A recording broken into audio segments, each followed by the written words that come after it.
Chad Henderson, the director, came to me with this project a number of months ago. When staging a production of Avenue Q, you can rent a cast of puppets, or you have license to design your own, and he wanted to go that route. And I was very supportive of that because he did not want to try to emulate the designs from the Broadway version. So the Columbia Marionette Theatre and a number of us have been working very hard for several months to construct an entire cast of hand puppets. For 15 years I've been a puppet maker, and 95% of those puppets were marionettes. Carved out of clay, out of wood, but rigid materials.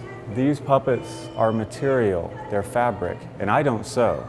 So I had to create an infrastructure and then hand that to costume designers and seamstresses to actually apply the Muppet fur, as it were, skin to all of these. And so it was very much a collaboration and a unique challenge. You know the characters, you know their roles, and you know what they have to read like, what they have to exemplify just from the moment that you see them on the stage.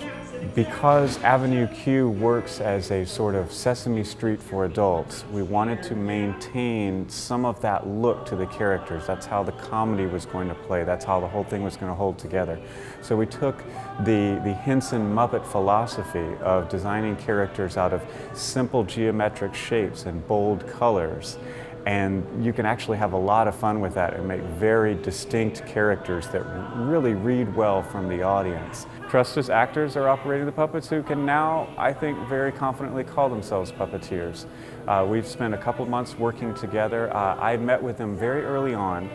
We did a couple of workshops, and then as the puppets were completed over at the Marionette Theatre, I would instantly send them right over here to get them in their hands so that they could work with them as much as possible. The other day I saw Katie just lovingly caressing the hair on the puppet that she puppeteers and gave her a little kiss on the head, and I thought, no, she's a puppeteer.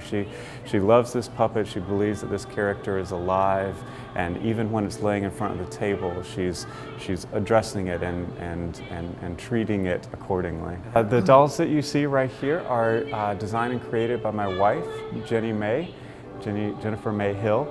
And she has created this cast of characters specifically with Avenue Q in mind. It's a play that we've known and loved for a number of years, and so you'll find amongst the characters references to the play. And these creatures over here are what she calls her sock oddities, taking the idea of the sock monkey, you know, a character, a doll made from just a pair of socks, but she kind of turns that on its ear and creates sock oddities. So they all have something a little strange about them, maybe something they're longing for, something about them that's not perfect but makes them unique, and I think makes them very easy to love.